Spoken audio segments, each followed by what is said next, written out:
샬롬, 임마누엘 가족 여러분, 한 주간도 평안하셨습니까? 예, 오늘은 성경은 드라마다, 벌써 11번째 시간이네요. 신구약 중간기를 공부하려고 합니다. 여러분 어떻게 지금까지 이 성경이라는 드라마를 즐감하고 계십니까? 즐겁게 감상하고 계세요? 네. 간혹 가다가 이 주위에 보면 이 드라마에 정말 푹 빠져 사시는 분들 계시는데요. 그래서 뭐 드라마 중독이다, 뭐 드라마 페인이다 이런 말까지 하잖아요. 저는 여러분들께서 성경 그렇게 페인까지 되실 필요는 없지만 즐감하셨으면 좋겠어요. 푹 빠져서 성경은 드라마다 감상하시는 하루하루가 되시기를 바랍니다. 자, 그런 마음으로 오늘도 공부를 이제 들어갑니다. 혹시나 여러분 드라마 보실 때 뭐 주연 배우 때문에 보시는 분들 계실지 모르겠어요. 남자 배우가 너무 잘생겨서, 여자 배우가 너무 예뻐서 나는 드라마 봅니다 라고 생각하시는 분들, 오늘은 조금 이 성경이라는 드라마가 그런 면에서는 좀 다를 것 같습니다. 왜냐하면 오늘은 주연 배우가 안 나옵니다. 하나님 외에, 하나님이시라는 이 주연 배우 외에 다른 사람 주연 배우는 안 나와요. 그래서 막간 시간이거든요. 막간이라는 게 뭐냐면 연극에서 한 막이 끝날 때부터 다음 막이 시작될 때까지 그 중간 시간 말하는 거예요. 그래서 배우가 등장하지 않고 오늘은 상황과 배경만 바뀌고 변하게 됩니다. 실제 드라마로 치면 왜 여러분 배우들이 등장하지 않고 시간이 갑자기 휙 이렇게 지나가 버리는 그런 장면들 있잖아요. 오늘이 바로 그런 시간들입니다. 자, 오늘 상황을 잘 봐두셔야 앞으로 전개되는 이제 사막, 신약 성경 부분들을 잘 이해하실 수가 있거든요. 자, 그러니까 배경과 상황이 어떻게 변하는지 궁금하실 텐데요. 그런 면에서 집중하시고 이제 공부 들어가면 좋겠습니다. 먼저 숙제를 점검하겠습니다. 아니 여러분, 근데 이게 웬일입니까? 오늘 숙제가 없네요. 축하드립니다. 예, 아마 숙제 점검이라 해서 몇몇 분들은 당황하셨을 것 같은데요. 오늘은 성경에 관한 얘기를 다루지 않기 때문에 성경의 역사를 많이 다룹니다. 그래서 성경 읽기 쓰기에 관한 숙제는 없습니다. 자, 더 기쁘겠네요. 자, 그럼 홀가분한 마음으로 저희가 지금까지 어디까지 왔는지 성경의 드라마 이 전체 구조를 잠깐 살펴보면요. 1막은 하나님께서 이제 자신의 나라를 세우신 얘기였죠. 그래서 창조에 관한 이야기였고, 2막은 반역이 일어나죠. 타락을 공부했습니다. 이제 3막은 왕이 이스라엘을 택하시다 이제 구속의 시작을 다루면서 두 가지 장면에 우리가 집중했습니다. 장면 1, 2. 첫 번째는 왕을 위한 백성에 집중을 했고요. 두 번째 장면 2는 백성을 위한 땅에 집중을 했습니다. 그래서 이 두 가지 장면에 집중해서 3막을 공부했고, 오늘은 이제 막간 끝을 기다리는 하나님 나라 이야기 중간기에 관한 내용을 다룹니다. 3막 끝나고요. 이제 예수님 오시기 전 이 4막 공부하기 앞서 잠깐 휴식 시간 같은 거예요. 근데 그렇다고 뭐 단순히 음료수 먹고 화장실 갔다 오는 그런 휴식 시간으로 생각하시면 안 되고요. 여러분 이 시간을 잘 준비하셔야 4막을 잘 이해할 수가 있거든요. 그러니까 졸린 분들은 이제 기지개도 펴시고 운동도 좀 하시고 그렇게 이제 다시 집중하는 그런 재충전의 시간으로 오늘 시간을 생각하시면 된다는 거예요. 아셨죠? 자, 그러면 시펠트 단단히 매시고 다시 자, 이제 출발합니다. 오늘 다룰 내용들을 먼저 간단하게 좀 요약해 보면요. 오늘 공부를 통해서 특별히 예수님께서 오실 당시의 이 배경을 이해할 수가 있습니다. 당시에 이 팔레스타인에 살던 유대인 공동체가 누구였는가, 어떤 모습이었는가, 그리고 이들이 어떤 신앙을 갖고 살았는가, 그리고 그들이 이제 외세의 지배를 받을 때 어떠한 굴곡진 역사 속에서 살았는가, 특별히 로마 통치 하에서 말이죠. 그리고는 이제 마지막으로 그들이 하나님 나라를 향한 어떤 소망을 갖고 살았는가, 구체적인 모습으로 바리새파, 에세네파, 사두개파, 열심당 이들에 대해서 배우는 시간을 갖도록 하겠습니다. 먼저 신구약 중간기가 무언가 좀 잠깐 얘기를 말씀을 드려야 될 것 같아요. 중간기라고 하는 건 말 그대로 구약과 신약의 중간기를 말합니다. 그래서 성경을 보면 구약 성경의 마지막 책이 말라기죠. 그리고 신약 성경의 첫 번째 책은 마태복음입니다. 그래서 성경을 보면 그냥 단순히 한 장 차이거든요.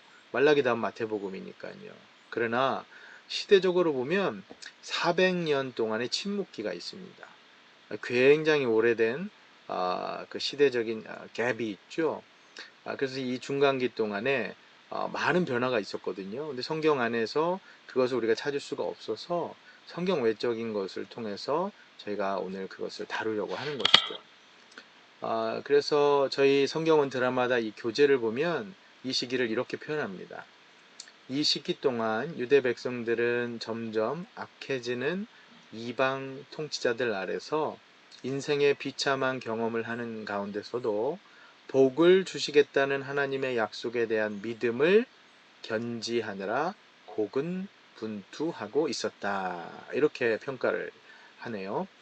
그러니까 이 시기 동안 유대 백성들이 그렇게 편안한 시기는 아니었습니다.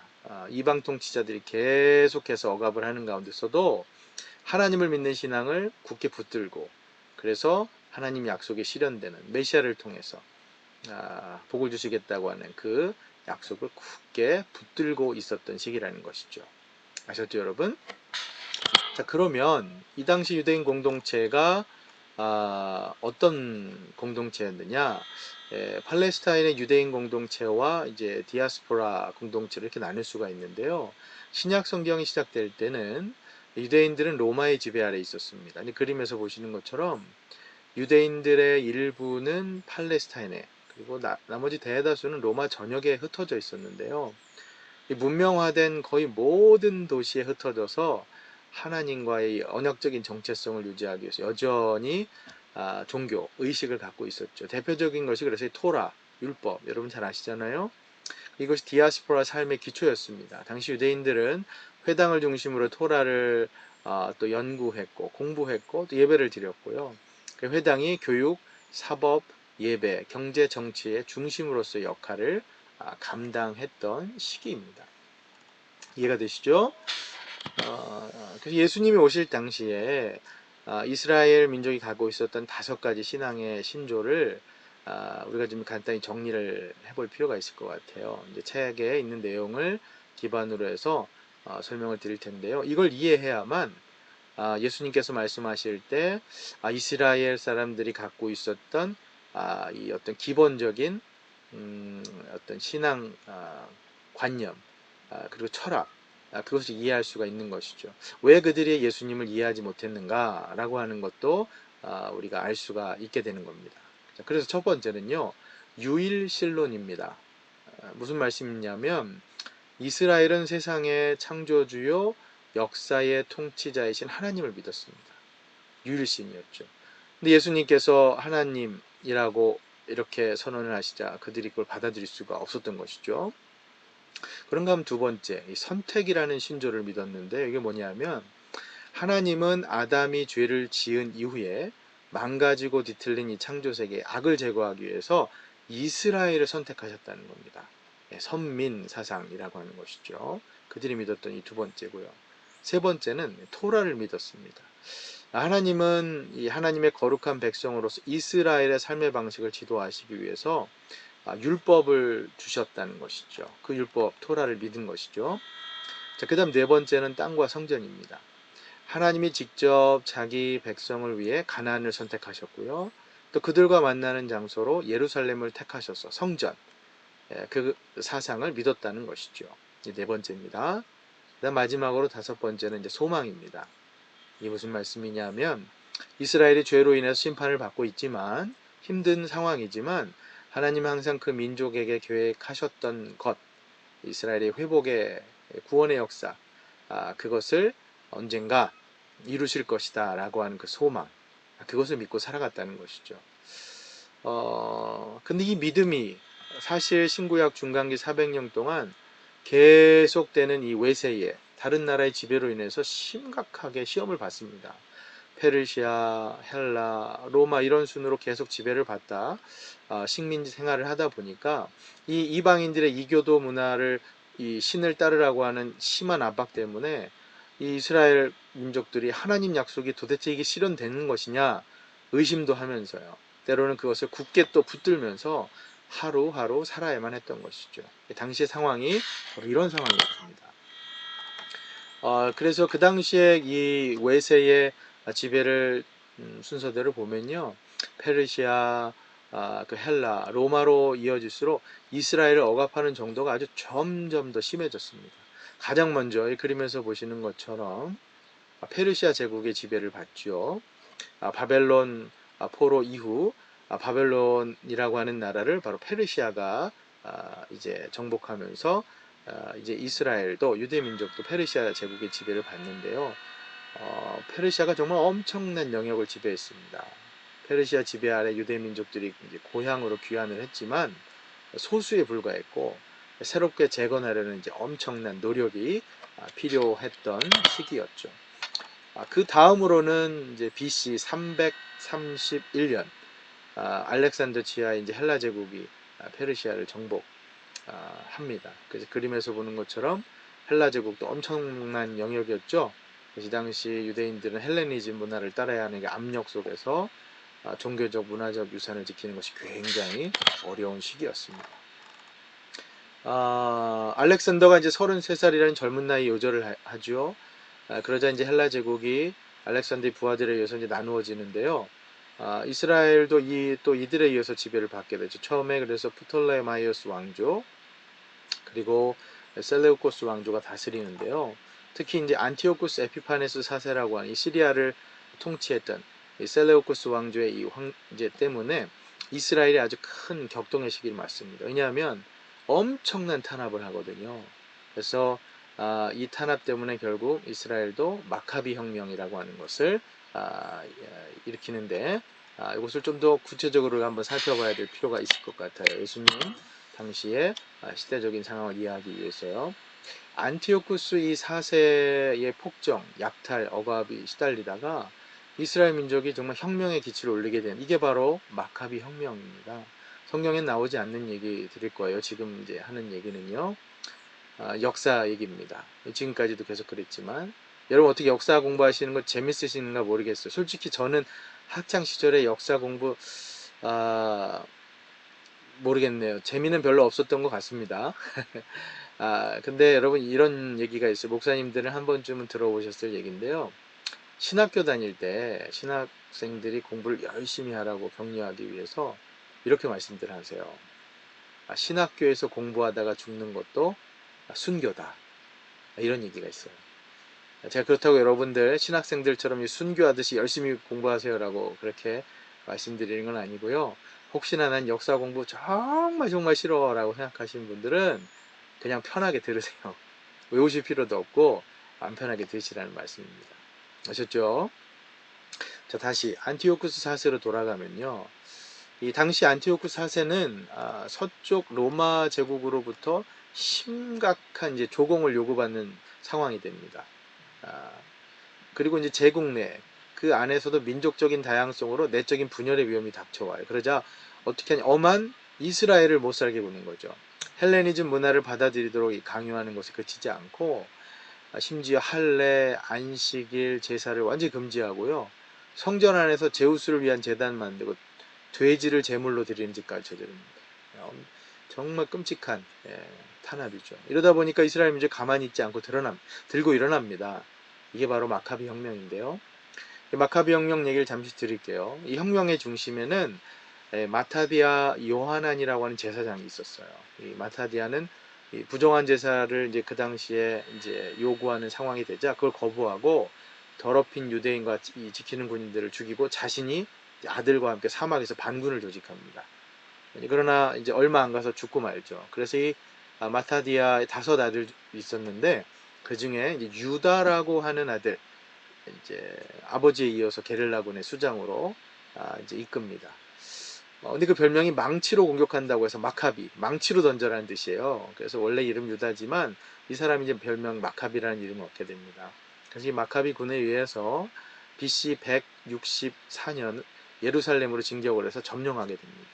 이제 이때 점령할 때에 예수님께서 예루살렘에 입성하셨던 그 모습처럼 호산나 호산나 종려나무 흔들면서 그런 모습도 연출이 되었다고 해요. 그래서 이후 하스모니아 왕조가 세워지는데요. BC 164년부터 63년까지 마카비의 형 시몬의 후손들에 의해서 80년간 통치하게 되는 겁니다. 이 하스모니아 왕조의 그래서 마지막 왕이 누구냐? 성경에 나오는 헤롯 대제가 됩니다. 근데 이 하스모니안 왕조가 그리 오래 가질 못해요.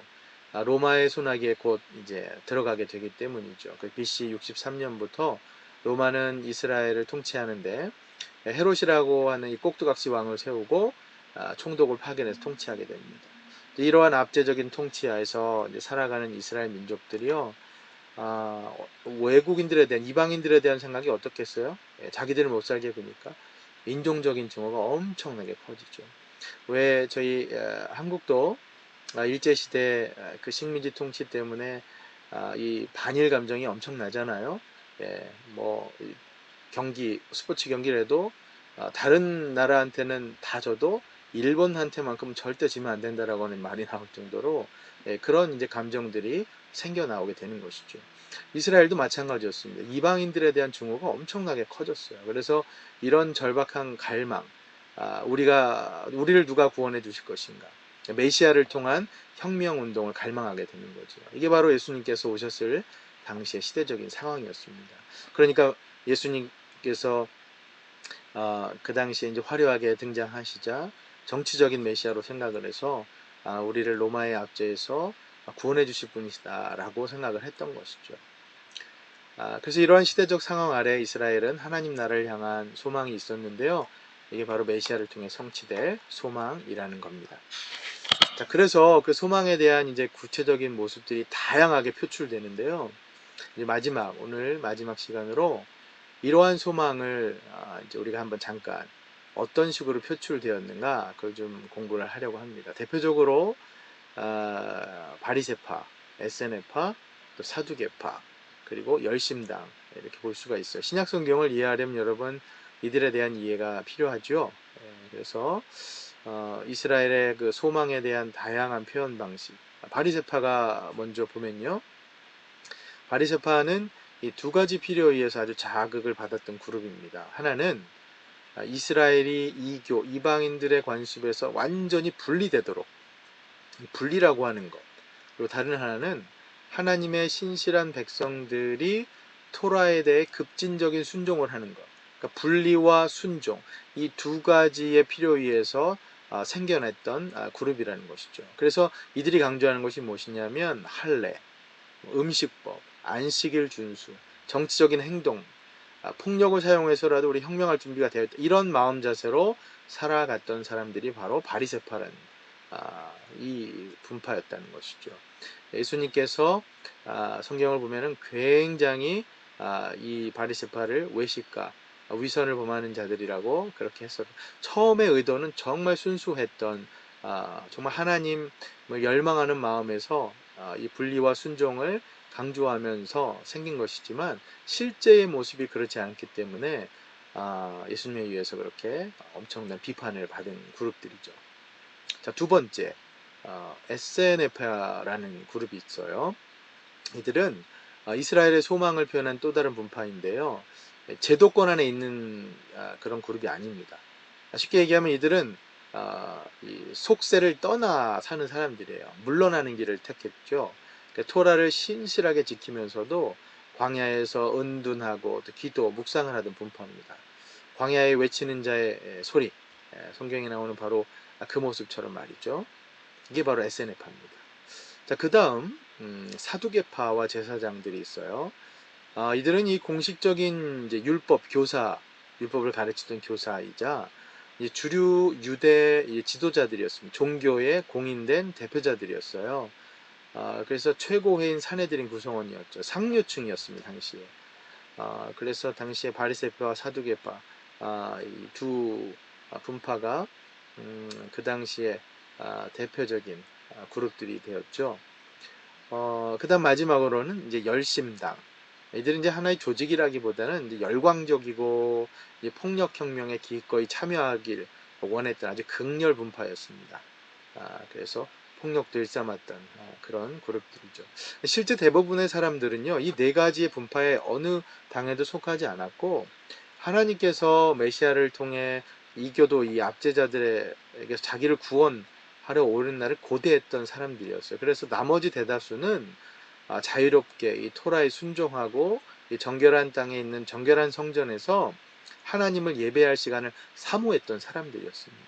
이게 바로 이 하나님 나라에 대한 이 소망, 그것을 표현한 이스라엘의 모습들이었죠. 자, 여러분 이제 이해가 다 되셨죠? 오늘 참 여러 가지의 시대적인 상황, 문화적인 상황들을 공부했는데 이것을 통해서 이제 예수님 오시는 사막, 왕의 오심 우리가 이제 공부할 준비를 다 마쳤습니다. 자, 이제 마지막으로 그래서요 오늘 결론입니다. 예수님의 오심을 사모하며 기다립시다. 우리가 지금 그런 준비를 한 거죠.